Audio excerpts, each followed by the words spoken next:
ಧನುರಾಶಿ, ವಾತ್ಸಲ್ಯಪೂರ್ಣವಾದಂತಹ ಮಾತಿನಿಂದ ಸಂಗಾತಿಯ ಜೊತೆಯಲ್ಲಿ ನಿಮ್ಮ ವಿಶ್ವಾಸ ಹೆಚ್ಚಾಗ್ತಕ್ಕಂತಹದ್ದು. ಪ್ರಯಾಣದ ವಿಚಾರದಲ್ಲಿ ಸ್ವಲ್ಪ ಬೇಸರವಾಗುತ್ತೆ. ಅನಿರೀಕ್ಷಿತವಾದಂತಹ ಧನಾಗಮ ನಿಮಗೆ ಸಂತೋಷವನ್ನು ಕೊಡುತ್ತೆ. ಕೆಲಸ ಕಾರ್ಯಗಳಲ್ಲಿ ನಿರೀಕ್ಷಿತವಾದಂತಹ ಜಯ ನಿಮ್ಮದಾಗ್ತಕ್ಕಂಥದ್ದು. ಪದೇ ಪದೇ ನಿರ್ಧಾರಗಳನ್ನು ಬದಲಾವಣೆ ಮಾಡೋದರಿಂದ ಮನೆಯವರಿಗೆ ನಿಮ್ಮ ಬಗ್ಗೆ ಬೇಸರವಾಗುತ್ತೆ. ಯಾವೊಂದು ನಿರ್ದಿಷ್ಟವಾದ ನಿರ್ಧಾರಕ್ಕೆ ಬರೋದಿಲ್ಲ, ಗಳಿಗೊಂದು ಗಂಟೆಗೊಂದು ಬದಲಾವಣೆ ಆಗ್ತಾನೆ ಇರುತ್ತೆ ಅಂತ ಹೇಳಿ ಬೇಸರವನ್ನು ಮಾಡಿಕೊಳ್ತಾರೆ. ಹೋಟೆಲ್ ಉದ್ಯಮದಾರಿಗೆ ಲಾಭದ ದಿವಸ ಇದು. ರಾಮರಕ್ಷಾ ಸ್ತೋತ್ರವನ್ನು ಶ್ರವಣ ಮಾಡಿ ಶುಭವಾಗಿ. ಮಕರ ರಾಶಿ, ಸಂಗಾತಿಯೊಡನೆ ವಾದ ವಿವಾದಗಳು ತಾರಕಕ್ಕೇರಬಹುದು. ಕುಟುಂಬದಲ್ಲಿ ಅಶಾಂತಿ, ಕುಟುಂಬದಲ್ಲಿ ಕಿರಿಕಿರಿ ನೋಡಬೇಕಾದಂತಹದ್ದು. ಮಕ್ಕಳ ಸಹಕಾರ ನಿಮಗೆ ಸ್ವಲ್ಪ ಮಟ್ಟಿಗೆ ನೆಮ್ಮದಿಯನ್ನು ತರುವಂಥದ್ದಾಗ್ಬೋದು. ವ್ಯವಹಾರದಲ್ಲಿ ತುಂಬ ಎಚ್ಚರಿಕೆಯಿಂದ ಇರಬೇಕಾದಂತಹ ದಿವಸ. ಅಧಿಕವಾಗಿ ಹಣ ಖರ್ಚಾಗ್ತಕ್ಕಂಥದ್ದು. ಹಿರಿಯರ ಸರಿಯಾದಂತಹ ಮತ್ತು ಕಾಲಕಾಲಕ್ಕೆ ಬೇಕಾದಂತಹ ಮಾರ್ಗದರ್ಶನ ಅಧಿಕವಾದಂತಹ ನಷ್ಟವನ್ನು ತಪ್ಪಿಸ್ಕೊಳ್ಳೋದಕ್ಕೆ ನಿಮಗೆ ಸನ್ಮಾರ್ಗವಾಗುತ್ತೆ. ಅದನ್ನು ಗಮನಿಸಬೇಕು. ಗಮನಿಸಿ ಅದರ ಬಗ್ಗೆ ವಿಶೇಷವಾದಂತಹ ಕಾಳಜಿಯನ್ನು ವಹಿಸಿ ರೂಢಿಸ್ಕೊಳ್ಬೇಕಾದಂಥದ್ದು. ಆರೋಗ್ಯದ ಬಗ್ಗೆ ಹೆಚ್ಚು ಗಮನ ಇರಲಿ.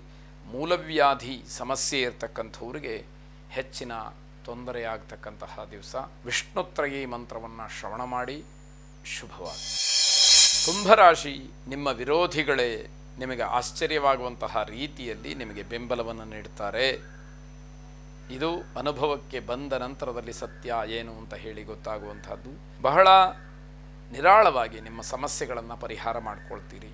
ನಿಂದನೆಗೂ ಒಳಗಾಗುವಂತಹ ಸಾಧ್ಯತೆ ಇದೆ. ಎಚ್ಚರ ವಹಿಸಿ, ಅದರಿಂದ ಹೊರಬರಲಿಕ್ಕೆ ಅವಕಾಶ ಇದೆ. ಪಾರಂಪರಿಕ ವೃತ್ತಿಯಲ್ಲಿ ಗಣನೀಯವಾದಂತಹ ಆದಾಯ ಸಿಕ್ಕುವಂತಹದ್ದು. ರಾಜಕಾರಣಿಗಳಿಗೆ ಒತ್ತಡಗಳು ಹೆಚ್ಚಾಗುವಂತಹ ದಿವಸ. ಕಟ್ಟಡ ಸಾಮಗ್ರಿಗಳು ನಷ್ಟವಾಗಬಹುದು. ಅಪರಿಚಿತರಿಂದ ಮೋಸವಾಗ್ತಕ್ಕಂತಹ ಸಾಧ್ಯತೆ ಇದೆ. ಬರಹಗಾರರಿಗೆ ಉತ್ತಮವಾದಂತಹ ದಿವಸ.